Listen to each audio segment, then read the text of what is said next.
Assalamualaikum warahmatullahi wabarakatuh. Selamat pagi, salam sejahtera untuk kita semua. Perkenalkan, saya Sri Rati Nurjayanti, NIM 2005523003 dari program studi S1 Akuntansi angkatan 2020.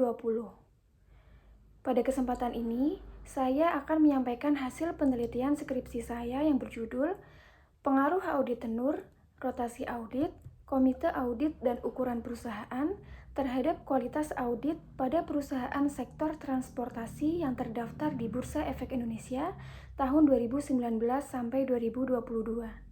Audit adalah proses pengumpulan bukti mengenai informasi dalam laporan keuangan dan memberikan opini atas laporan tersebut. Faktor pertama yang mempengaruhi kualitas audit adalah audit tenur, faktor kedua adalah rotasi audit, faktor ketiga adalah komite audit, dan faktor keempat adalah ukuran perusahaan. Rumusan masalah. Yang pertama, apakah audit tenur mempengaruhi terhadap kualitas audit?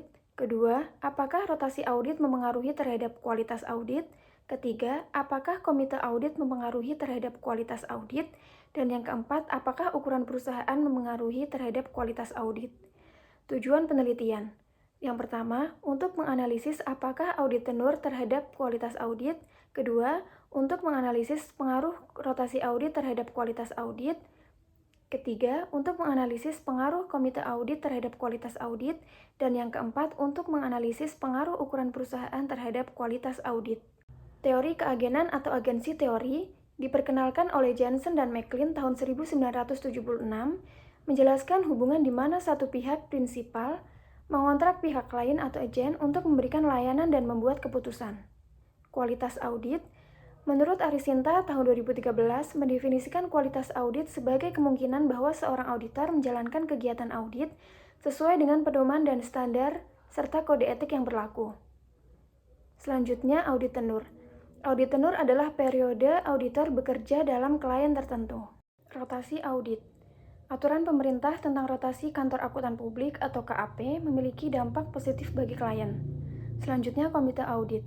Tanggung jawabnya meliputi laporan keuangan, tata kelola perusahaan, dan pengawasan. Selanjutnya, ukuran perusahaan. Menurut Prasetyo Rini tahun 2013, mengacu pada skala yang mengklasifikasikan besar kecilnya perusahaan berdasarkan total aset, nilai pasar saham, dan parameter lainnya. Metode penelitian. Populasi pada penelitian ini mencakup pada perusahaan transportasi di BEI selama periode 2019 sampai 2022. Sampel diambil menggunakan metode purposive sampling. Jenis data yang digunakan adalah data sekunder yang diperoleh dari laporan tahunan perusahaan transportasi di BEI seperti situs www.idx.co.id dan data dikumpulkan melalui metode dokumentasi. Hasil penelitian dan pembahasan. Analisis deskriptif. Yang pertama, audit tenur rata-rata 1,98 tahun dengan nilai terendah 0 dan tertinggi 4.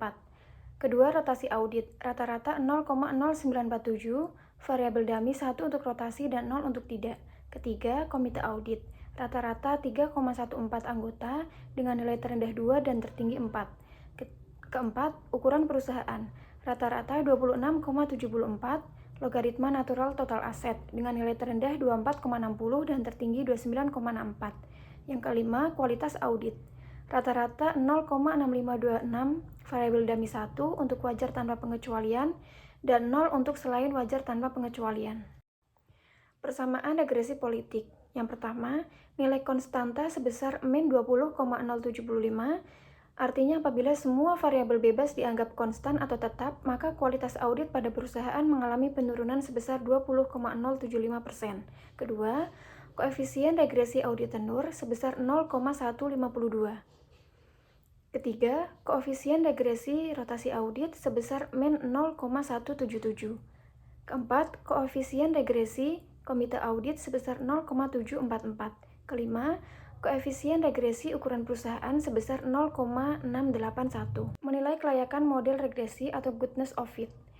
Didapatkan angka signifikansi pada uji Hosmer and Lameshau test sebesar 0,058 kurang dari tingkat signifikansi, sehingga model data penelitian tergolong fit atau baik sehingga layak dalam menjelaskan variabel penelitian.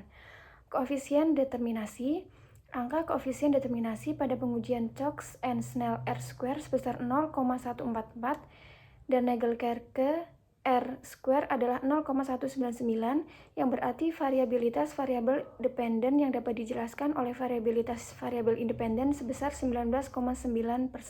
Kesimpulan dari penelitian ini adalah, yang pertama, audit tenur tidak berpengaruh signifikan terhadap kualitas audit. Hal ini dikarenakan bahwa panjang atau pendeknya audit tenur antara auditor dengan klien tidak menjamin audit yang berkualitas. Yang kedua, rotasi audit tidak berpengaruh signifikan terhadap kualitas audit. Hal ini dikarenakan bahwa dilakukannya rotasi auditor bukan jaminan untuk menghasilkan audit yang berkualitas. Ketiga, komite audit tidak berpengaruh signifikan terhadap kualitas audit. Hal ini dikarenakan keberadaan komite audit tidak memberikan pengaruh terhadap kualitas audit. Dan yang keempat, ukuran perusahaan berpengaruh signifikan dan positif terhadap kualitas audit. Hal ini karena menunjukkan bahwa semakin besar ukuran perusahaan, maka semakin tinggi pula kualitas audit. Yang terakhir ada saran, yaitu untuk penelitian mendatang perlu menggunakan objek penelitian selain perusahaan sektor transportasi di Bursa Efek Indonesia agar hasil temuan mencakup wilayah yang lebih luas dan hasilnya lebih terwakili. Sekian presentasi yang dapat saya sampaikan. Atas kurang dan lebihnya saya mohon maaf. Terima kasih atas waktu dan perhatiannya. Wassalamualaikum warahmatullahi wabarakatuh.